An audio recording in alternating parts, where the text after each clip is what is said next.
people are interested in acting. Oh, in acting? It's a good number. All right, that's good. Maybe we can do acting exercises. Oh, that's a good idea. Jonathan coming? You guys can start. The class started, so Okay. you guys can go ahead. Okay, we'll start. I'm Neil Gordon. This is Natalie. Hello, I'm Natalie. You want to introduce yourself first? I'm a producer-director in television. I started out in the rock and roll business. I did a lot of rock and roll shows and a lot of music videos in the 80s. Did a lot of reality television. I did America's Funniest Home Videos, a lot of Disney specials. I did a Disney World Anniversary special. I've done a lot of pilots. I did Kids' Choice Awards at People's Choice. I've done a lot of things in the industry, and I'm a second generation. My father was also in the business, and now my daughter is a third generation, is now in the industry as well. So you've got a father-daughter combination here. And we've got a very talented guy, Jonathan Prince, if he gets back here, who will also be talking to you today, who's very knowledgeable about all facets of this business. Basically, if you have any questions, it's hard to see you with these lights, so if you have any questions, stand up or really raise your hand really loudly. And don't be shy to ask questions. We'd love to answer them. I'm Natalie, as he said. Here he there's is now, Jonathan. Jonathan Prince, Hello. number 3. So, I'm Natalie. I went to Beverly. I worked in KBEV. I ran KBEV when I was here. I highly recommend you guys do this. It's a great experience. I went to the film school at USC, and I'm a producer, and I've done a lot of independent short films and like television pilots and fun stuff. And I know a lot about sort of the internship. I love that shirt. I know a lot about your shirt. I love a lot about the internship. I know a lot of the internship experience. So if you have questions about internships in particular, or film school, I know a lot about those things. And how about you? Hey, I'm Jonathan Prince. I went to Beverly Hills High School. I was in the theater, and I played baseball.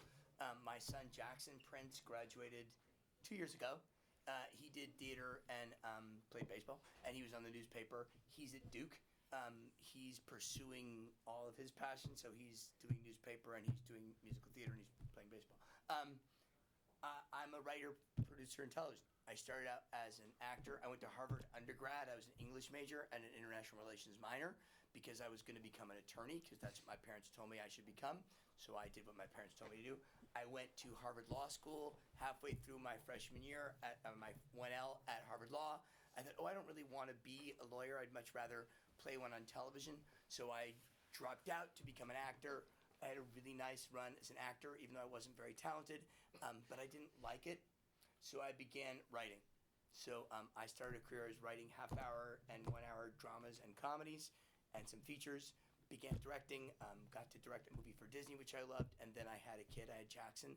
So I stopped directing and only write, and for the last 18 years I've been writing and producing one-hour dramas for network, cable, and television. But and I'm writing my first Broadway musical right now, so that's sort of exciting. So I know more about originating projects from the writer-producer side, although I know a lot about. I made a good career for a while as director, not as much as my pal here, and I know a little about the internship, but absolutely not as much as Natalie. So we all got different experiences. You can ask us about different things. So do you guys want to drive questions? If you have questions that you're burning to ask early, yeah, that's burning. What Disney movie did you write? I wrote and produced and directed a movie called Camp Nowhere. Go look it up. It's a super young movie about a bunch of kids who take all their parents' money and form their own summer camp. I love that. Yeah. Oh, did it just come out? It came out a while ago and they just re-released it. It's funny you asked that. Because it's on TV all the time. Yeah. What does the internship entail? Okay, so it depends on where you intern or what kind of thing you're doing. You can intern at an agency or a management company, a production company, a studio. Each one's a little different, but the thing that kind of runs through all of them is a thing called writing coverage, which is where you'll read scripts, unless you're doing something really in the legal side or in the finance side. But most other fields in entertainment, you'll read scripts, even in marketing, and you'll do what's called coverage, which is where you'll get a script from one of the your supervisor, and you'll write a sort of like a page or half a page summary of the script, and then you'll write comments like this is I think we should keep looking at the script or just pass on it, it's junk. And then the executive will at the company will look at it and say, oh, okay, like this is a good script, this isn't a good script, and that way they don't have to waste their time reading every single of the hundreds or thousands of scripts that come into the company. So that's a huge thing. If you're, that happens a lot of production companies, etc. If you're working, in the more legal or financial end, then it's a lot more, contracts and documents and each thing, the other through line is just learning from the people that are above you and like being tenacious to say like, hey, can I get a coffee with you or grab a meeting with you? And whatever someone above you is doing, to try your hardest to learn from it. You'll be taking calls for them often. You'll be working on their desks and just to sit there and you'll absorb things you don't even realize you're absorbing, but like work hard to just like take things in and learn from the people above They can you. also intern in production too, right? Yeah. Oh, that's another thing. You can intern on a set, and if you intern on a set, oh hello. We're joined by another Oh, cool. Another person in another niche. hello. Can Oh, you move to the slide left a little? over. Thank you. So interning in production, right now. Yeah, interning in production is a little different too. You're interning on set. It's much more on your feet, being on set, dealing like that's similar to being a PA. So you'll be running around the actual set, and you'll be interfacing with people from different departments and running around and even if you're just getting coffees, you'll be able to talk to people and learn from them. And sets are these guys know, are such a fast paced sort of rush environment that you like get to have the time of your life, like just like dealing with all sorts of people and things, and you'll learn on like a 12-hour day on set. You'll learn more than you could learn anywhere else. It's so different than what you learn in school. Let's introduce our next person. My name is Tara Lee. I work for Renfield Productions for Joe Dante, who's the director. I like your cap. Oh, thank you very much. Fight on. I'll say something about Jonathan. Jonathan is an example of knowing all of the elements involved in the industry and how it helps you. I worked with Jonathan in Waterloo, Iowa. He was an actor in those days, and I was a director, and I was in the snow, and Jonathan knew how to direct, and because he knew how to direct, he ran the day. He said, okay, we're moving for close-ups. It was the easiest day I ever had in my life as a director. He's a very generous guy. But what was impressive about it to me was he was an actor who knew everything that encompassed his craft. So it was very easy as a director to work with him and to get what I needed quickly and easily. It's important that you know as many things that don't seem as directly related to your craft now as they will be when you get into You'll notice that Mr. Gordon said I was good at everything except the acting. Remember, that's why I quit the acting. Who's your freshman? Raise your hand. Who's a sophomore? Who's a junior? Who's a senior? Who's a senior who already got into college? Who's a senior who's waiting to hear? Who's a senior who applied to film school or is going to film school? Anyone? Where are you going? I applied to Chapman and SC. Tell the truth. I got into Chapman and I'm still waiting to hear. There you go. Yay! SC comes out in a few days. So good Who luck. is a senior who's not going to go to college? Either taking a gap year or taking time off. Okay, so now we know who you are. So, who here would define themselves and say I'm somebody who is a creator of content and ideas. I'm a writer or I'm an idea person. Okay? But you can raise your hand more than once. Raise them higher than pretend we can't see. Who would say I'm an executor of content? I take a script or an idea and I produce it, or I direct it, or I'm a camera person. And who would say I'm the last person to show up on the set, I'm an actor. Okay. Or who wants to manage anything? And An I'm actor. just saying, who's on the executive side? I want to be an agent, a manager, run a film company. What Okay. do you two guys like? What do you like about being a manager or an agent? Negotiating contracts. Someone in Go your to law school. Someone in Law your school. Someone in your family an agent? My mom's a producer and my dad's a director. I figured. It's unusual at your age to want to do that, but that's great. How about you? I just find it really interesting, managing a client. I'm just really intrigued by that. That's great. So what everything we can talk about, especially in your job, you must deal with that all the time. Absolutely. In fact, my advice, I was thinking about what I would say, is the number one thing, in my opinion, to think about as you go on your journey is relationships. Like, I think if somebody asked me, what's one thing that sort of helps people survive through Hollywood, and I would say your ability to build relationships. And it really actually starts now. I mean, in terms of Hollywood, you're sort of at an advantage growing up in Beverly Hills. You're in some ways, you have a lot of opportunities in front of you that you can take advantage of right now.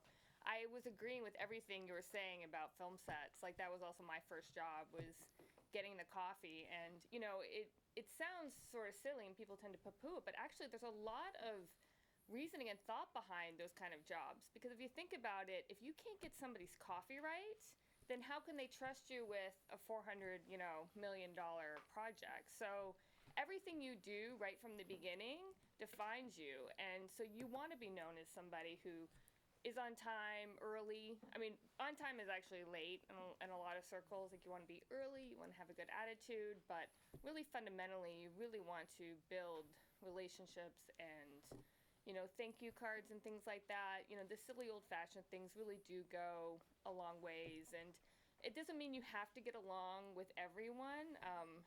Working for Joe over the years, like I've seen a lot of crazy stuff, and surviving in Hollywood doesn't mean that you have to sell your soul or whatever.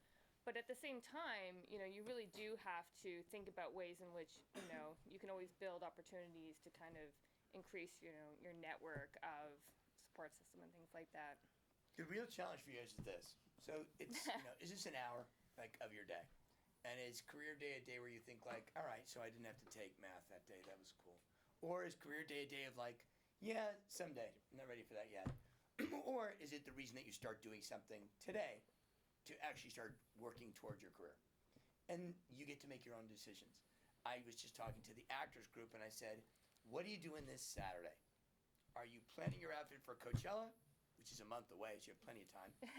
Are you going to go volunteer and coach AYSO? Great. Are you going to do your homework? Are you going to go play tennis? Are you going to the beach? Are you going to binge watch season 11 of Friends? Or are you going to do something about your career? So for you guys, whether you are originators of content, I write ideas, whether you are managers of content, right, so you work with people who do that, whether you are a director or an actor, what can you do today as a 14, 15, 16, 17-year-old person that might actually build your career besides relationships? And I think that's important. That's the real question. Otherwise, career day is just a waste of your time. Like, if you want to be a veterinarian, start interning at an animal hospital. You could do that. And they'll make you clean up the poop, and that's your deal. And then when you apply to college, you'll say, hey, I cleaned up dog poop for like a while, and now I get to go to your college, and now I'm going to go to grad school, and I'm going to spay and neuter cats, and that's my path. You don't have there's no path. There's no grad school, college, there's no real set path. If you know people in the industry, they're going to say, here's how you become Joe Dante. Here's how you become Steven Spielberg. Here's how you become David Kelly. Here's how you become the girl from Girls, Lena Dunham. There's no path. So you have to create your own. It's a hard business, right? Because there's no aisle. So how can we help you? We can help you with what you're going to do this Saturday. We can help you with what you're going to do this year. Because you're going to call on us. You're going to say, after this meeting is over, if you're smart, you're going to come to all four of us and say, can I get your email address? I'm really fascinated in what you have to say. I'd like to follow up with you. And she's going to say, great, here it is. Or she's going to say, fantastic, here it is. But what are you going to do now? That's sort of how I think we can help you this moment in time. Does that make sense? Something that I learned when I was here and when I was in high school is I said, okay, well, what can I, exactly what Jonathan said, what can I do today? And something you can do today, as I told the other group, is to watch everything you can, from old film and television to new stuff. Go to the theater and learn. This is a great time where you just have the opportunity to learn and explore and discover what you like, what you don't like, what works in your favorite films or films that people like that you don't like, or what didn't work in flops or films you don't like, and be able to explore that, because now that's like, now you're in high school, that's like a job you can just like take upon yourself. On Saturday, go to the theater, see 2 films, watch an old show at the Paley Center. Do what you can to learn and grow, and then you'll be able to use that to inform what you make. I think there's a formula for success here, that there's a message that's being given to you that we have to clear. It's as you get older, your homework changes. Your homework is less now the math assignment or the report that you got, and more taking charge of your own career and doing things to enhance your ability to move into that career. Yeah, related to that, I was just thinking, when you have a meeting, do your homework. I mean, it seems simple, but just, make sure you Google the person you're meeting with, check out their films on IMDb, watch them. You want to be able to take advantage of every opportunity you might be in, so do your homework. Also, the other big thing is don't obsess whether or not you have talent. That is the biggest overrated, in some ways, opinion.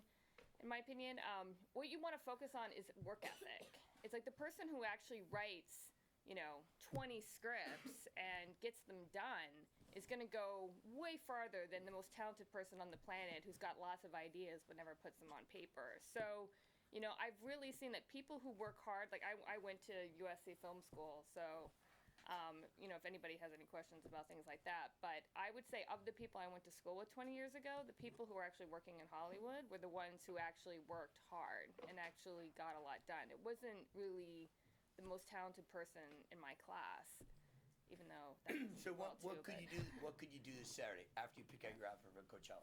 What could you do? You could sit down and make yourself write one page. One page. So let's say what that page is about. Is it your story? There's this girl. She's a sophomore at Beverly High. What she really wants out of her life is this. And then write that paragraph. So define yourself. Maybe that's your one page. Maybe it's something where you say, like, I really like that movie. I've been talking about this all day. It's my new obsession when I talk to like high school and college kids. The Breakfast Club. If you haven't seen it, you have to watch it. Why? Because it's exactly the movie that you could have written. It's exactly the movie you could have produced. It's exactly the movie you could have directed. It's exactly the movie you could have marketed or agented. It is that movie, and it will last forever. It's a perfect paradigm. It is the perfect high school movie. There are many. It's the perfect one. So you'll go watch that movie, and you'll write a review of it, or you'll write coverage of it, as Natalie says. Here's what I thought of it. Here's where it went wrong. Here's where it doesn't feel true. Here's why it's an old movie and Jonathan Prince has no idea what he's talking about. Here's where the internet would have been interesting in that movie, because it was pre-internet. Exactly. Take things you like. Take your favorite film and write it as a different genre, or swap the genders of the characters. Like, do what you can. Like, if that, I think a really good way I've practiced writing things is to take things I like and like rework them, because then that that movie works, and you can practice writing within sort of a safe environment of like, okay, like how can I change this, and then branch out, and you'll be more comfortable. You can write things of your own. How many of you have written a one-page description of an idea that you've had before? Okay, what you might want to try is go online and read other people's one-page descriptions of ideas that they've had. It'll enhance your writing tremendously. And then take the one page. So start a file on your computer called one-page ideas that I like that I've done nothing with. Start that file and just dump stuff It gets into it. big over the years. And it should get gigantic. And one day when you say to yourself, I have to write something. I have no self-discipline. Open the file.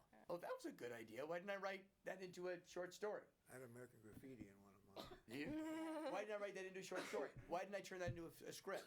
Why don't I try and shoot that? Why don't I make it a monologue? Why don't I hire an actor, one of my friends from Beverly High, and use this? Go watch the movie Tangerine. The whole movie was shot like this, on this. You can get a lens for your iPhone too. Tangerine, the entire movie. Wow. It's an incredible story and it went to festivals. It got a ton of attention. It's worth your looking at, because you guys, as filmmakers, you're not limited the way that any of us were, where we had to actually rent a camera. Yeah. And KBEV. Don't forget that you're sitting literally in the studio right now, a place where you can get experience using cameras, or learning to deal with people in front of the camera, or producing, or directing, or coming up with an idea, or doing anything you want. You can do literally in high school, and not many people have an opportunity to do that. So if you come into college or wherever you go next with that leg up of knowing how these cameras work, knowing how any of these things work, I mean, you'll just be at such an advantage. Absolutely. And set your own standard. I mean, if you feel you can work harder or do something better, then do it. Like, just, let's say your peers are, doing one thing and you want to do something else, go ahead and do that. Like, be ambitious. I mean, only you know the real limits of your ability, kind of thing. So, Do you guys have questions? Anytime we're talking, raise your hand and wave and say, hey, I have a question, if you do. No? Yes. Yeah. How'd you get started in directing? I actually started. I started as a PA, and I worked in those days. directing, you had to be technically proficient as well as creatively proficient. Nowadays, they isolate all the cameras on record. You really don't have to be, but in those days, the only way to get the experience, because school was very limited, you had to start out as like a PA and work your way up to a stage manager, then an AD. Then you had to arrange to have a director killed. You have to wait for someone to quit or leave, and then you move up. And eventually, one night I was on the Sonny and Cher variety show in the 70s, and they fired the director in the middle of the show. And I was the AD, and they said, "You're directing." That was how. So Mr. Gordon's story is a story about somebody who learned their craft, was willing to take not the best job, to be on the set, to learn more, to take the job that wasn't as glamorous, and work his way up.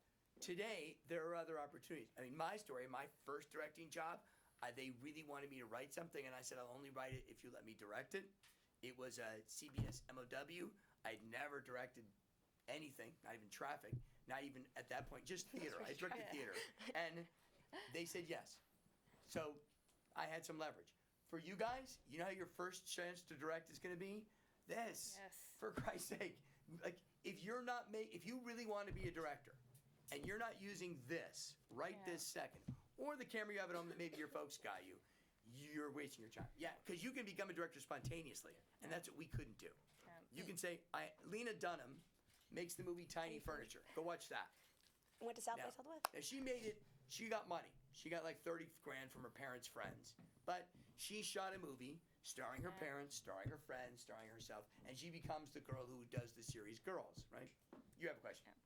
So, how would you compare your experience and the time gap with our experience that we might experience in the future? Brilliant question.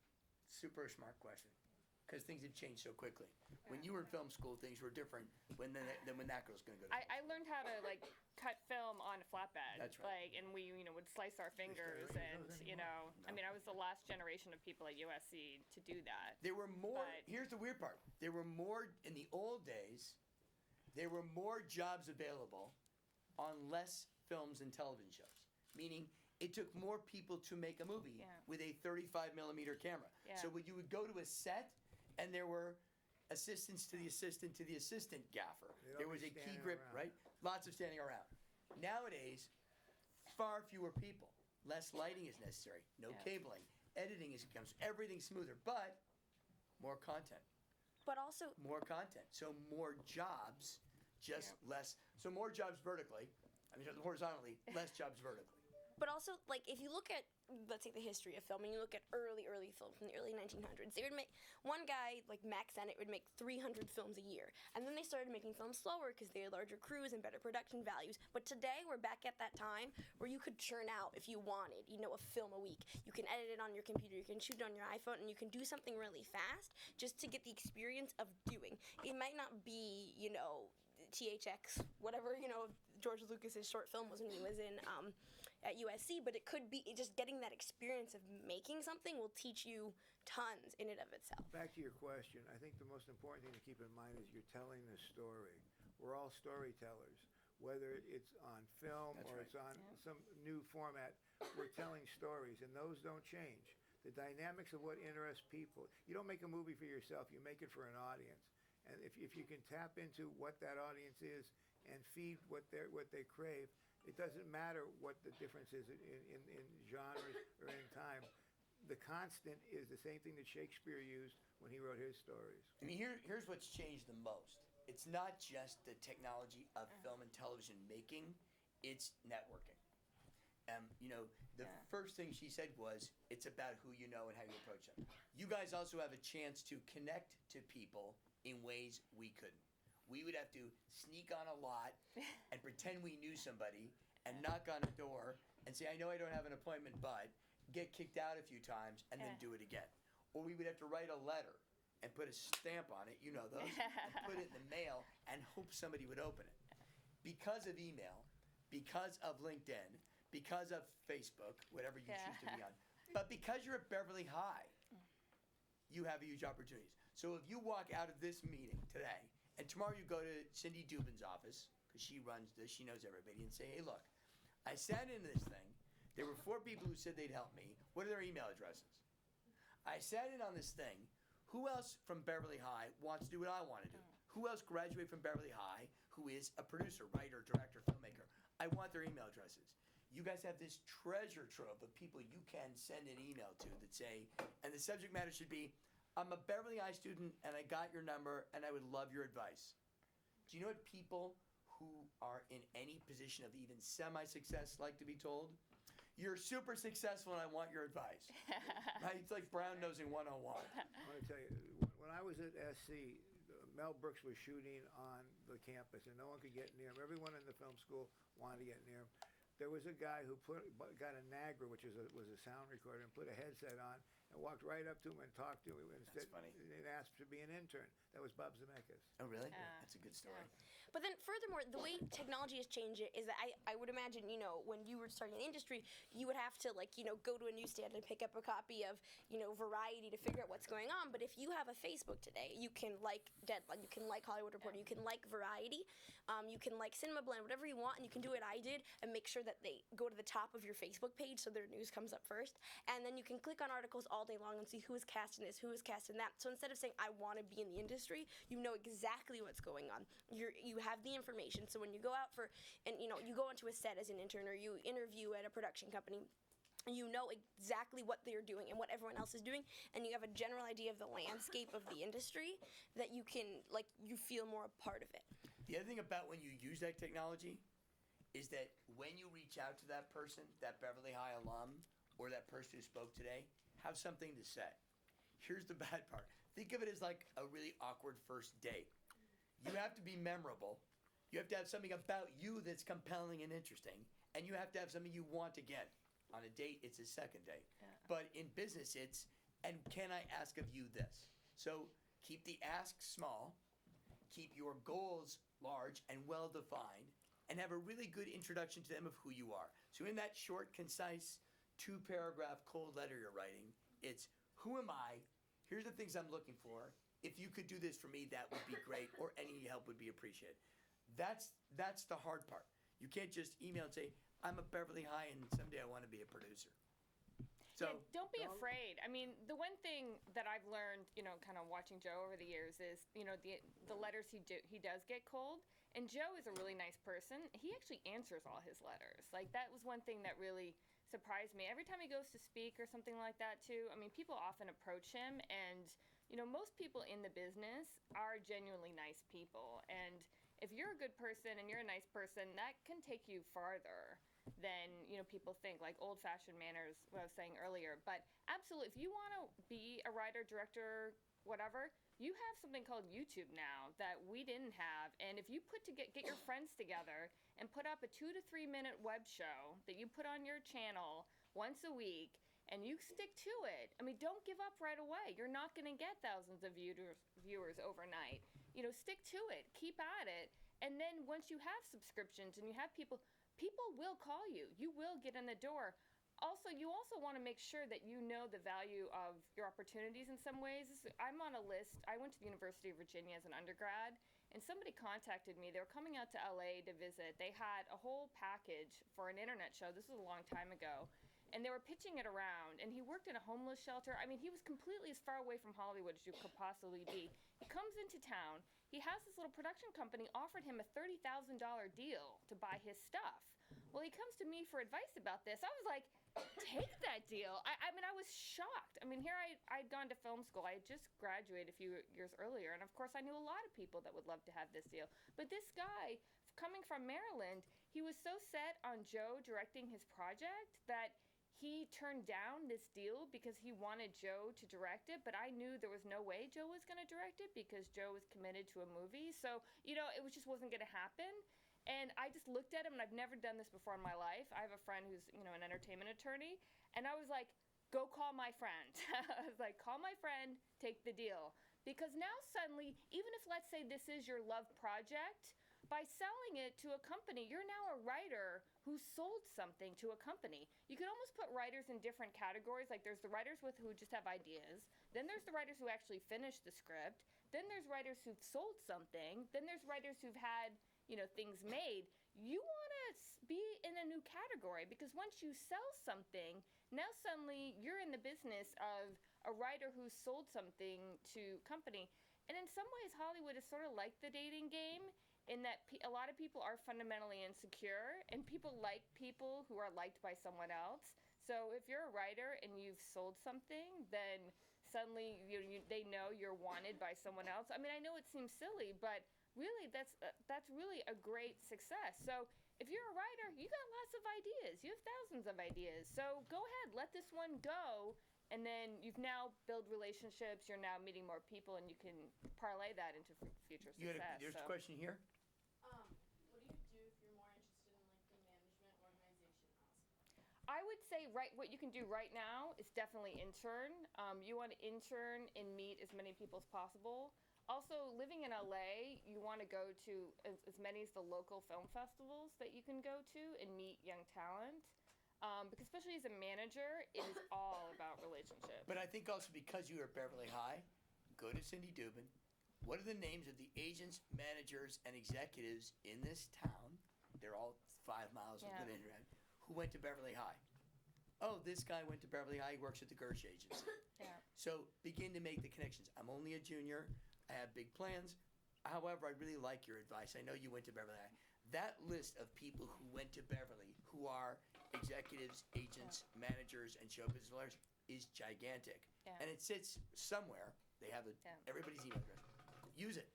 Use that connection. And related to that, my father managed bands for years. He was in the music industry for over 10 years. And the one thing he always said to me as a manager is, if you're helping someone along the way, if you don't sign a contract with them and they make it, it'll be thanks for being a good friends. So you also want to study and learn a lot about contract, and maybe you can take, like, for example, there's an online law school called Concord Law. So even if you don't end up officially going to law school, just, enrolling in a few classes later down the road, might be good to understand contract law specifically. But you want to build relationships, but then you also want to protect yourself as well. High school is a cool place for it. Think about like the Adam Levine story, right? Those guys all went. The Maroon 5 guys all went to Brentwood. They all went to school together. Their manager is Jonah Hill's brother, because Jonah's brother went to high school with them. They were all high school friends. Yeah. So it's crazy when like talented people get together. I think you're right to have sort of agreements in place, but you have the opportunity. Now, who else had questions? I just wanted to say one thing about your question. You have a question next. I think that, like, I've done a lot of internships and stuff, but I think one thing that I really, really liked about high school was not having the stress of starting internships. I think I used high school as a chance to learn all that I could about the industry and inform myself. I went to the library and got a reference book and looked up what all the definitions were for entertainment things and what an edit bay was when I was a freshman, and figured things out. And I studied it, and I learned, and I created this sort of body. I made some films, and I figured out what I liked and what I didn't like. So then when I got to college and I had sort of the stress of like internships and reading scripts and getting fees, I still was able to learn in high school, but not, I don't know, kill myself until I. So the email that you're going to write to those agents, manager, is not, "Can I come work for you, get you coffee?" Because you're not ready yet. Yeah. It's, "Hey, I'm at Beverly High. Here's where I am. Can I stay in touch with you through the rest of my sort of high school and college career?" So that when you do graduate college, they've had 20 emails back and forth, and they're following you, right? About the guy from Who had a question? Oh, wait, what about? She's got Go ahead. What was your biggest battle that you had to overcome, and on the other hand, your biggest? You want to start? Me? Yeah. Wow. Good question. Yeah, that is a good question. It's one of those that, the road in Hollywood is, like, there is no one path, and you start somewhere and then you end up somewhere else. Like, I never thought when I was in film school I would say I'm doing what I'm doing, for example. Like, you just grow and you find opportunities and whatever. I would say for me I just started writing also. I feel like writing TV shows, and I think for me the biggest battle I had to overcome is just sort of letting go of whether or not I was sort of talented, the advice that I was giving you guys. I mean, at a certain point you just have to get things done and just have enough faith in yourself that things will work out. I would say for Joe, the one thing I've learned is that he's a very interesting person to work for, because he's not an A-level director, let's say, perhaps, but he's been in the business a long time. And, you go through periods of success, and, he calls it director jail when like nobody will turn his call because you know your film bombs or something like that. But you know, Joe, what I admire about him is he is always up in the morning every day going to the office, no matter what is going on, whether or not he has 5 calls that day or 100. He's up, he's ready to work in a sense, and that's why. You know, all these years, like he just directed another episode of Y50 a couple weeks ago, and you know that's why he's still working at his age. He's up, ready to work. Does that make any sense? What's yours, Natalie? What's your biggest victory and your biggest obstacle? Okay. Defeat? Well, okay.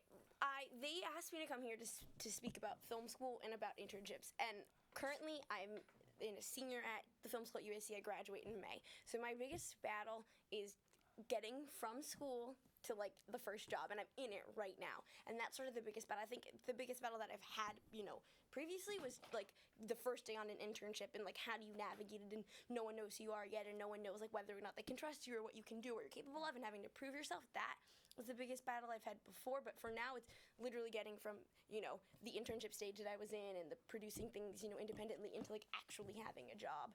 And I think the biggest victory will be when I get a job. Yours. Yeah. My biggest battle was when we, in the 80s, when we started doing music videos, when MTV just was getting started. We had to fight very hard to get money. We wanted to shoot them in different styles. We were innovating an art form. We thought we were artists. We weren't, but we thought we were.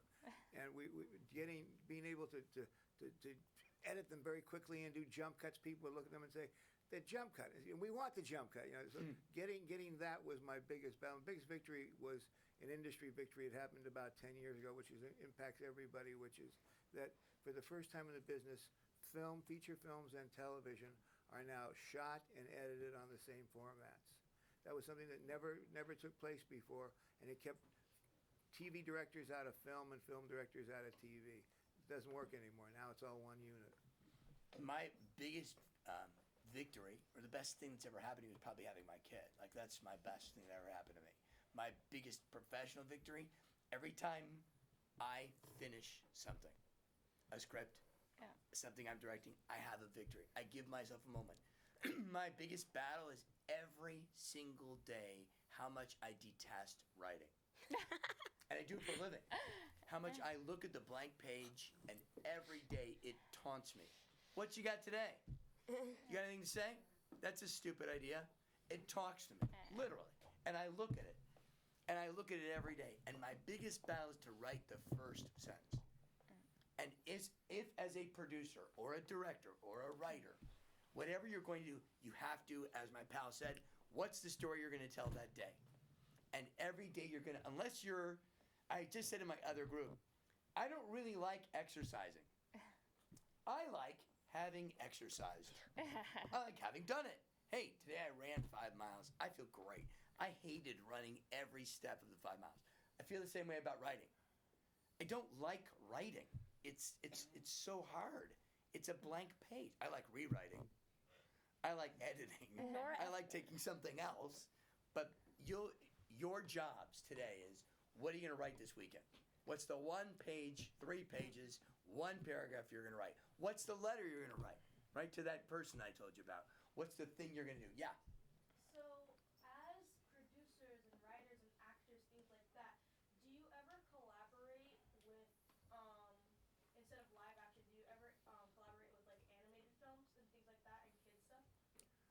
Well, on certain projects, when I started out, I was using storyboard artists who were basically animators who would draw a frame of what the picture looked like. They would put the relationship between the camera, the actor, and the scenery.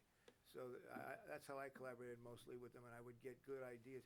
Animators are tremendous for including more information in a frame than probably any live director ever could. So it's very good. There's a value to collaborating with them. And I produced a stop-motion claymation musical called Holidays, the Christmas that almost didn't happen. It's a musical. The music was written by the people who did High School Musical. It stars all the people from Sweet Life and Zack and Cody, basically, as the voices. But it's claymation. So we hired a claymation company, Bix Pix they're called, and we shot a 2-hour movie with them. And those artists, animators, stop-motion, claymation, those people have a skill set that is so learned, right? It's not like a gut instinct like writing or directing and producing. It is an actual skill set And if you want to study animation, if you want to study that, that is absolutely a path that is so viable, more than ever, right? There's more animated content than ever. I mean, one only needs to watch things ranging from Family Guy to BoJack Horseman, Samurai Jack's coming back. Like, people are playing in the animation spaces in ways they never played before. Absolutely. Watch Samurai Jack if you like animation. It just came back. Yeah. So I do a lot of like animatics and stuff, and I really do want to get into animation. One of the biggest problems I'm having right now is that I'm working on like a 14-minute song animatic, Wow. and also another 8-minute one, and then I also have one 9-minute one with my friend. Uh-huh. So I'm just like, my question right now is like, do you ever struggle with, you know, like managing all your projects and making sure that somehow you can keep your audience engaged and patient while you're doing all this stuff? You've got a lot of workflow there too, so your perspective is changing on it constantly. Do you find yourself drawn toward does every day you wake up drawn toward working on one of the things more than the other? Sometimes it really, I do a lot of musical animatics. Uh-huh. I like take a song from a musical and I do it as if it was gonna be in an animated film or something. What's your favorite one that you've done? I love doing Hamilton songs. Yeah. Okay, great. So, did you think today, oh, you know what I'm going to do at the end of the day? I'm going to email my Hamilton animatic to the 4 people on this panel and get their input. You have an amazing head start. You have a piece of content, good or bad, as you said, talent's overrated, to share and say, hey, the 4 of you, you said you'd help me. What do you think of this? I'm really proud of it. Suddenly you have a relationship based on not just who you are or what you want to be someday, what you've done. You have exercised, right? You have done the animatic. So if I were you, I'd say, hey, can I share that with you? I'm the one to raise my hand about animatics. I'm curious, is it the tedium of, once you get the idea, the tedium of just shooting that animatic that makes that you're talking about, or? Well, I think it's just more like it is like I do long stuff. I'm doing like long songs right now and projects with my friends, but I think it's more like just keeping people who I know are gonna watch it, making sure that they're patient when it's done, because sometimes it could take a long time. Yeah, that's hard, right? Yeah. It is hard. What Jonathan said is if you know it's going somewhere, if you've got it promised to people, that's a good motivator. You had a question too? I relating to acting, if you do get extra opportunities to be on set, you know, as an extra, is it a good idea to do them just to get experience? Yes. Absolutely. Yes. My son's actually done a lot of background. He's 14. He's coming here next year. That's how I actually heard about all this. But I have to say, he's been bumped. And when being bumped means, you know, you're doing background, but then, you know, you're in the right place at the right time and they give you a line or whatever. That's called being bumped.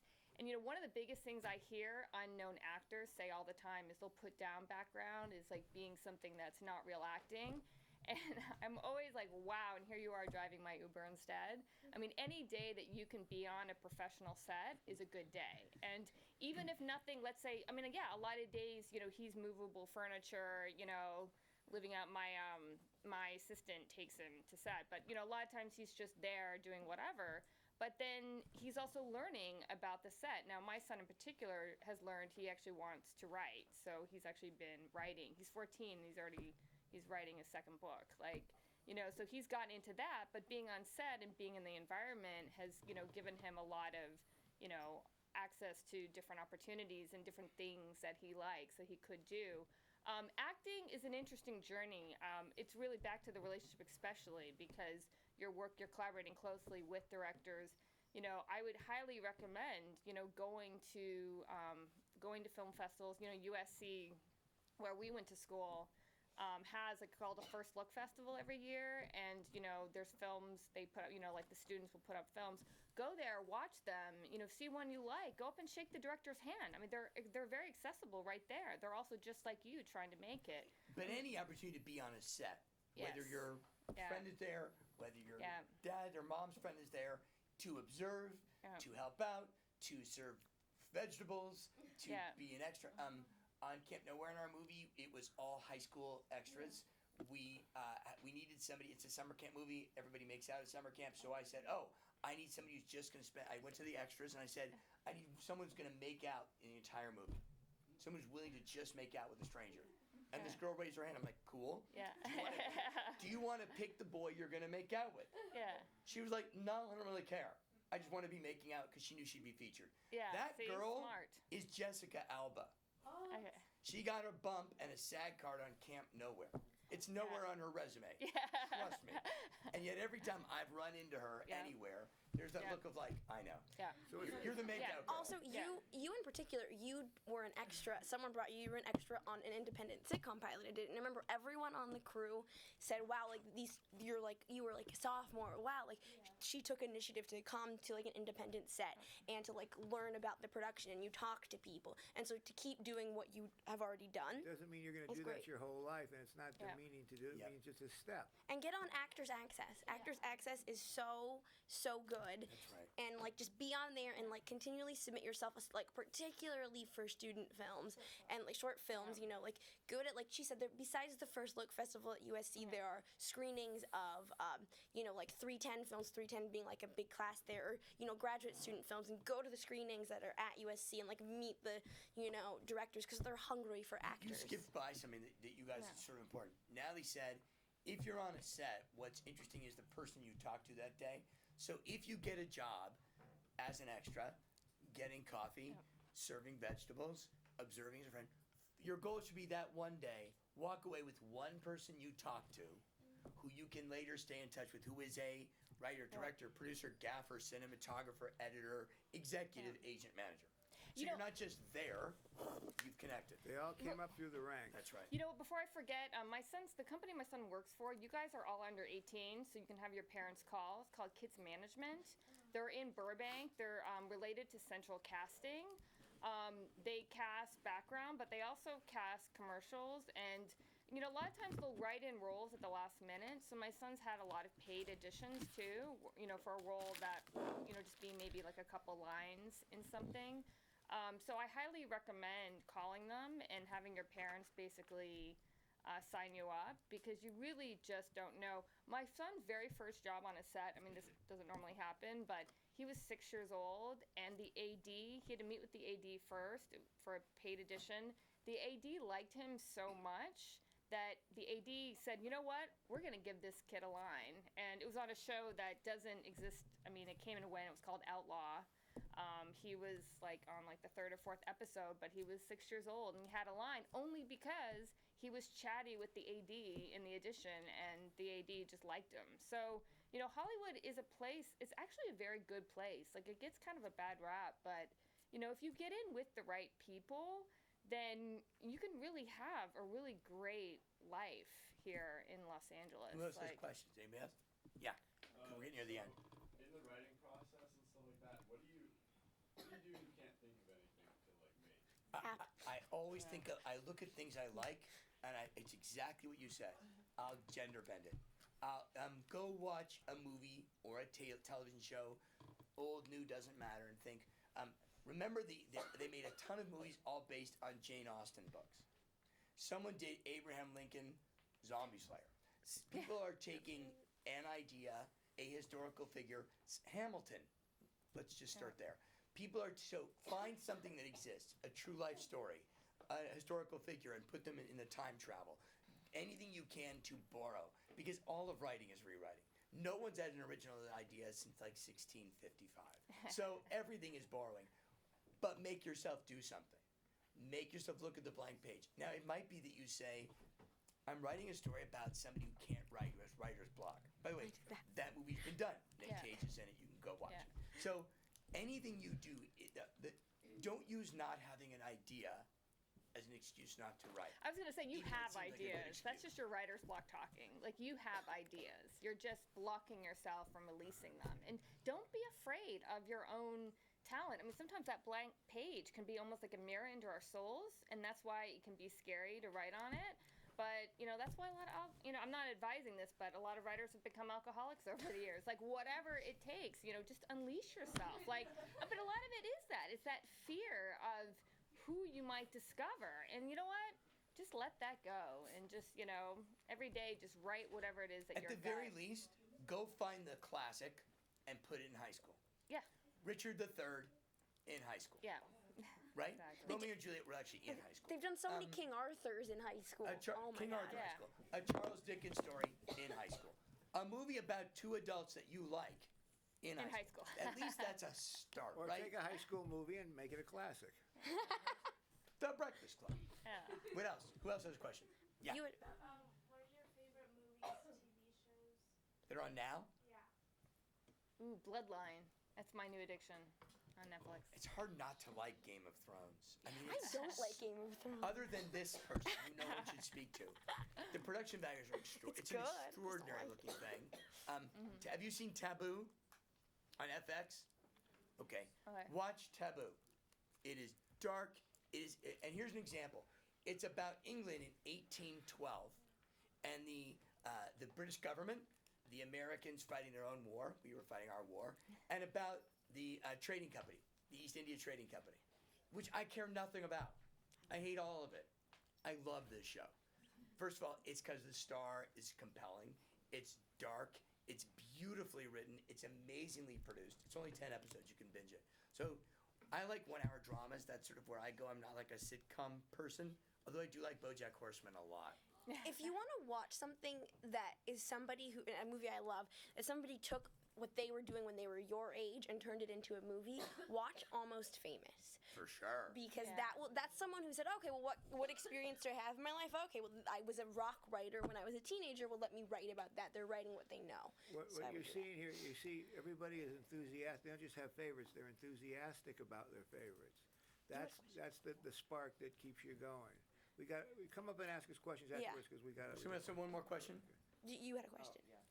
So I've been trying to make YouTube videos for a really long time now, and I've written a bunch of scripts, but I just don't know how to actually, like, act them out or, like, not write the script. I mean, like, videotape it. Yeah. Or actually You can't work in a make it. vacuum. You have to have people work with you, people who've done it before. Come to KBEV, meet people who like film, learn how to work the cameras, like I was saying. Like, take advantage of what's here, and then meet people who like the same thing, and then you'll learn Are you in together. the drama department? I was in the stage design. Okay. Have you walked into Cass in room 176 and said, hey, listen, one of those 4 people on the panel said I should come talk to you. I have this idea. I think it could be a cool play, 1-act play, maybe a short film. Can you help me?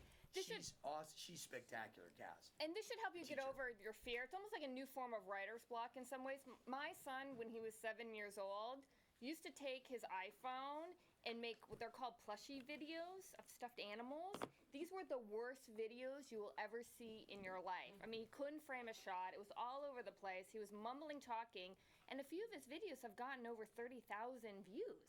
And I'm like, who's watching this? I'm his Other stuffed mother. animals are watching. I was like, I'm his mother, and I can't watch these videos. I mean, but that's what the world is now. It's your oyster. There's so many opportunities for you. Like, don't be afraid. Just get it out there. What's the worst thing that's gonna happen? I promise you, it will not be worse than that video. I promise you. Thank you. Thank you. Thank you.